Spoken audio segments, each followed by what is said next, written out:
Hello friends. So I'm often in my kitchen just working on things, dishes, cooking, that sort of thing.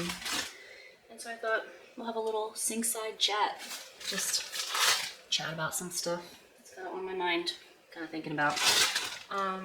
Right now I am going to be trimming the fat off of a big bag of chicken thighs that I got from the butcher. So, what even was I just thinking about like 3 minutes ago that I was going to talk about?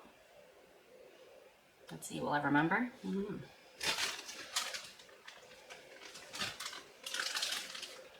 So,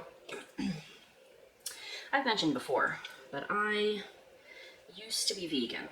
I was vegan for about 5 years, maybe from like 2013 to 2018 or 2014 to 2019, something like that. And I was really passionate about it. You know, I mostly did it for ethical reasons. I was very passionate about it, and I really liked it. And the reason I stopped is because my husband was vegan for a shorter time. He maybe like 3 or 4 years, but he was vegan too for a long while, but then he developed some health issues along with like a very strong desire to eat meat or strong cravings for meat, which was weird for him because he hadn't eaten meat in so long, and so he didn't like actually really want to, but he was craving it. And so we're eventually the problems he was having got really bad. And so eventually oh my gosh, can't say that word. Eventually we're like, okay, we have to try. You should just try eating meat. And so he did. He added meat back into his diet, and it fixed the problem. So he stopped being vegan, and which was fine, you know, just is what it is. And he's found that he seems to do much better health-wise. He feels better on a heavier amount of animal products in his diet.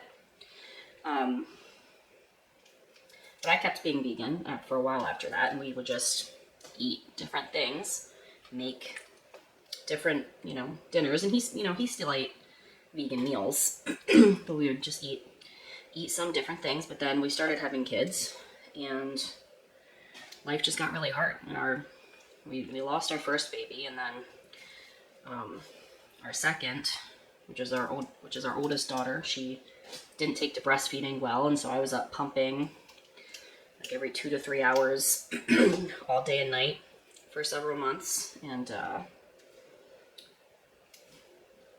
we just couldn't maintain it anymore. I couldn't maintain making separate food for us, and so I kind of reluctantly stopped being vegan.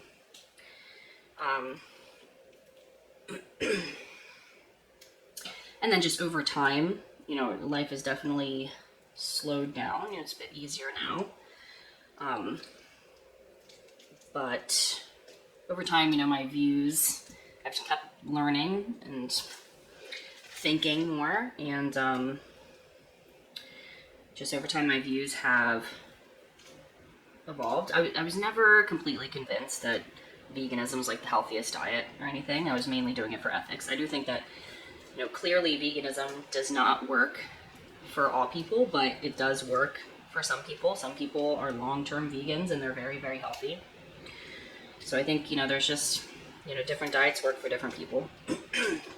And like the thing about me is the vegan diet worked for me to an extent. I felt pretty good.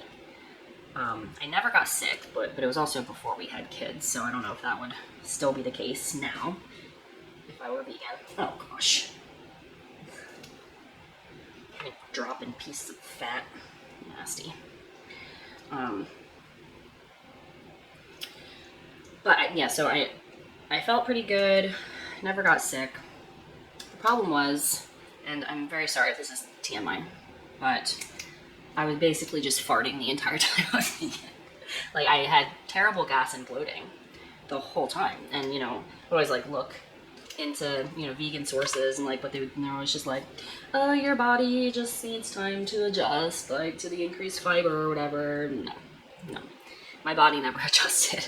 And when I stopped being vegan and I started paying more attention to the way different foods affect me, I came to realize that basically all of the vegan protein sources, like beans, lentils, I can do better with if I don't eat too much. Like beans, soy, wheat, processed corn products, that stuff all gives me gas and bloating. And so, unless I want to go back to just like having horrific gas all the time, which I don't, you know, veganism isn't really an option. But I've also, you know, like, I don't actually think anymore that being vegan is necessary to, like, in all circumstances. Like, it's not, vegans like to equate the vegan diet with the most ethical diet, but it really just depends on a person's situation. Like, so, you know, the way that I'm trying to move towards now with how I live and the kind of food that I eat, you know, being vegan, at least being vegan year round, isn't, like, I don't think that would actually be the most ethical way for me to eat. Ethical in terms of, you know, how many animals you're torturing and killing, right? But, like, I'm not there yet, and the thing is, like, I really don't like doing this. I don't like handling the carcasses of animals.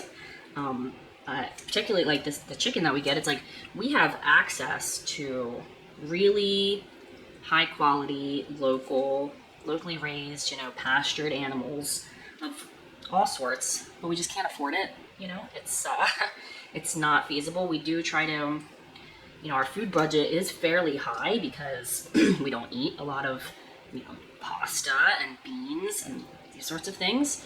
So our food budget's fairly high, but, like, and we do get, you know, decent quality stuff a good bit of the time. But we can't afford all the best stuff. And so it's like I get this chicken from the butcher shop that we go to, and this isn't local. The pork and the beef that they sell is local. It's their own pastured animals that they raise here in Pennsylvania.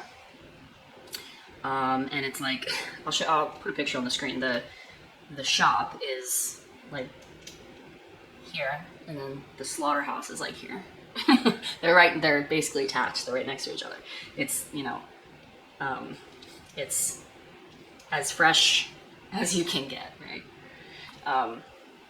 And yeah, but their chicken is not local. They also sell some seafood, you know, so they sell other things, and it's like, of course, you know, the chicken is by far the cheapest option. I got this.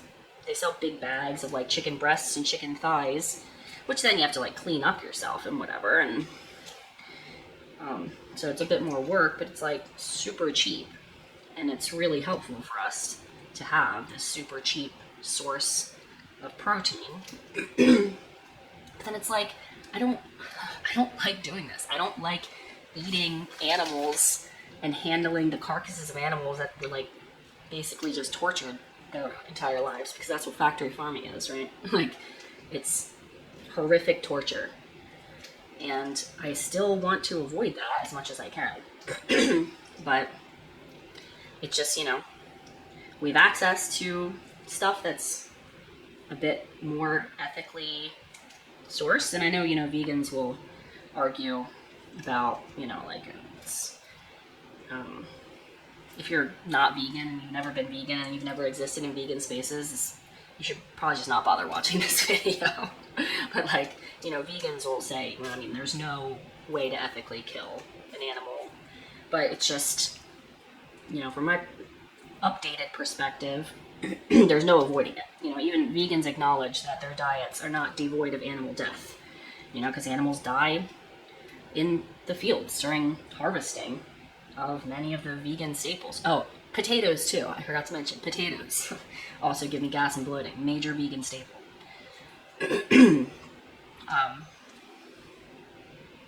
But yeah, so vegans acknowledge that, and given that that's the case, then choosing to kill an animal directly, most certainly in some circumstances,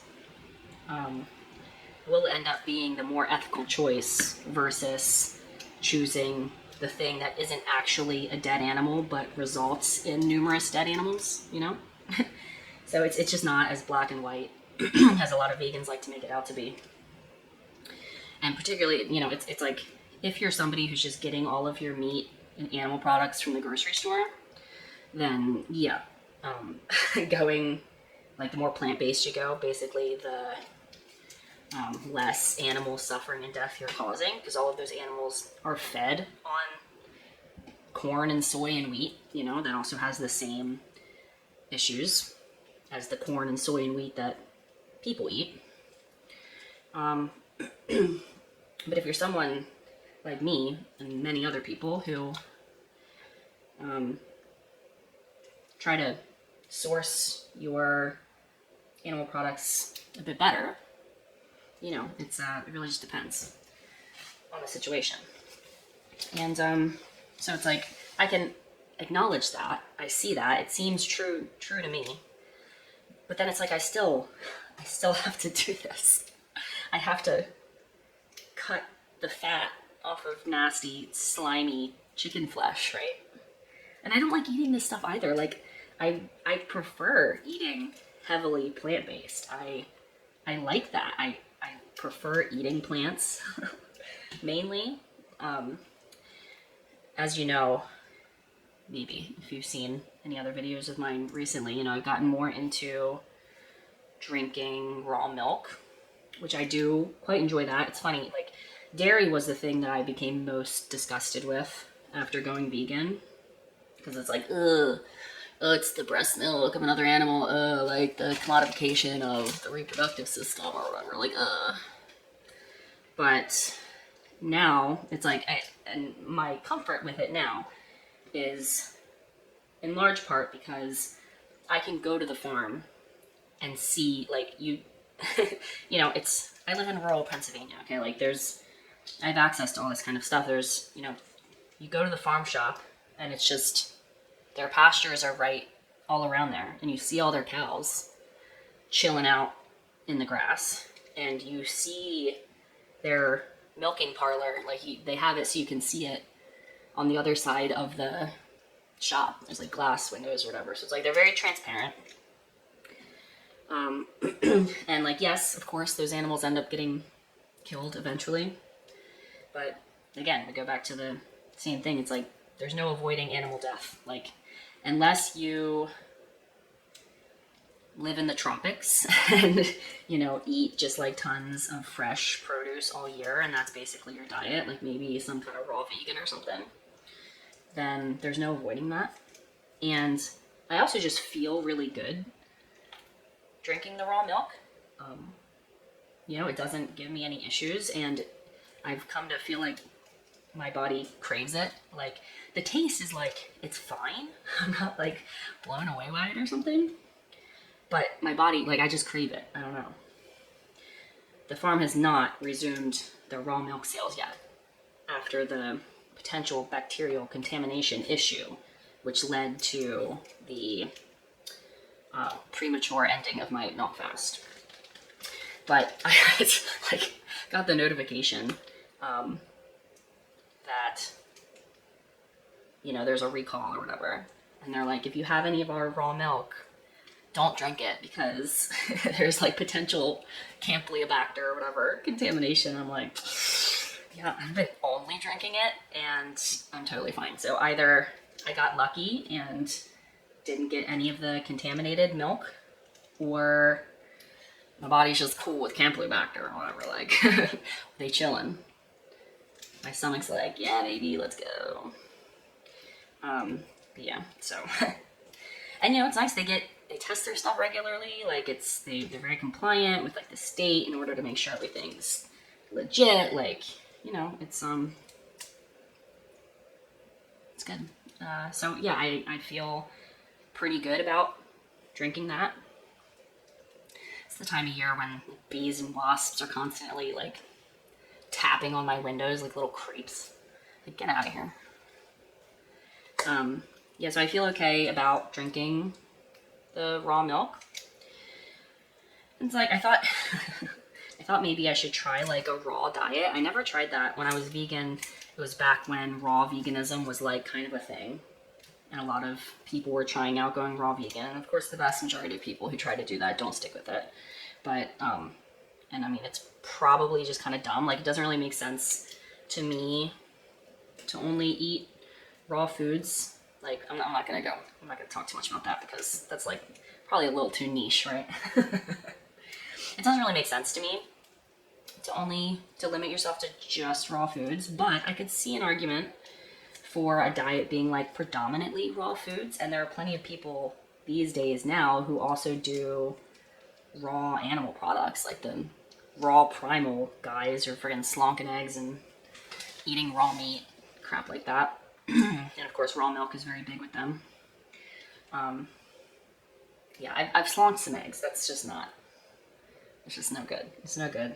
I do not intend to ever eat raw meat unless it's like I end up having some of my own animals, and I try it when it's like entirely fresh. Like we have just slaughtered one. Then maybe I would try some raw meat when it's super fresh. But I'm not like thawing out some steak or whatever and then taking a bite out of it. I'm not doing that. But, you know, I was thinking like a raw plant food diet, like the big thing about that, besides it probably just being dumb, right, is that it's just really hard to eat enough. Like, if you ever look at raw vegans, they eat so much freaking food. And it takes so long to eat all of the food. Like, no one's freaking got time for that. But if you add raw dairy to a raw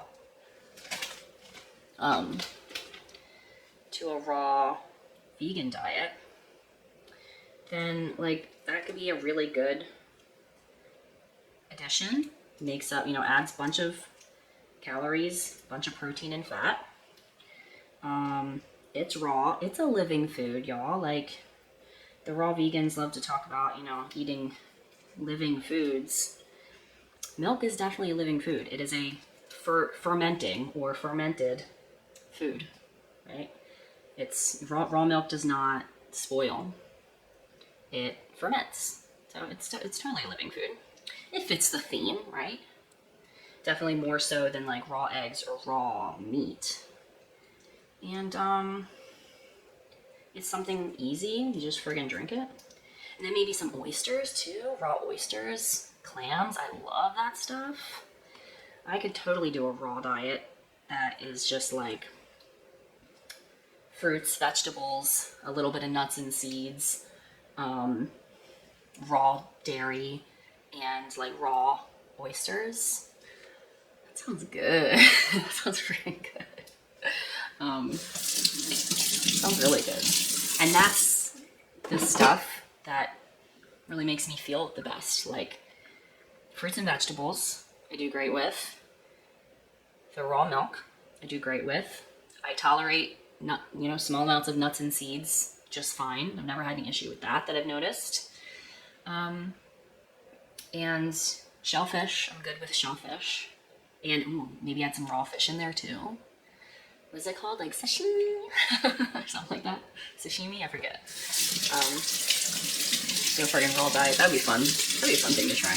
Yeah, and it's like, then I'm eliminating the foods that cause me digestive issues. So all the like typical plant-based protein sources: beans, soy, wheat, corn, potatoes. And then eliminating the stuff that I just really don't feel good about eating or desire to eat, like meat and eggs, which is meat and eggs, really. And then I'm left with a goat freaking raw diet, dude. Or like highly raw. I probably still cook some vegetables or whatever, because I'm just not that into salads. Salads are like, annoying. But that would be a fun thing to try. But anyway, I digress. I am done handling the slimy chicken until tonight when I make dinner. And then I'll handle some more slimy chicken and cook it so it's not slimy anymore. But yeah, so like that's my dilemma, right? Like, I don't, like, in a perfect world, I'd be vegan. I still very much care about that issue. I don't want to support factory farms. I want to reduce my environmental impact and the amount of harm I cause to animals. I want to reduce that, but I also have to balance that with the food that my family feels good eating, you know? My kids don't like eating the chicken. They'd rather not eat chicken unless it's like chicken tenders from a restaurant or whatever. But yeah, I mean, like my husband, he feels the best eating plenty of meat. So we do that, and I eat smaller amounts, but still, because I need something more than just like fruit and vegetables and rice and milk. I guess like I technically don't. I don't know. I can't get the milk right now though. So anyway, I guess I'm done rambling. I feel like there was some more stuff I was gonna say, but I forget now. And nobody cares anyway, so there you go. I hope you enjoyed this. I will talk to you next time.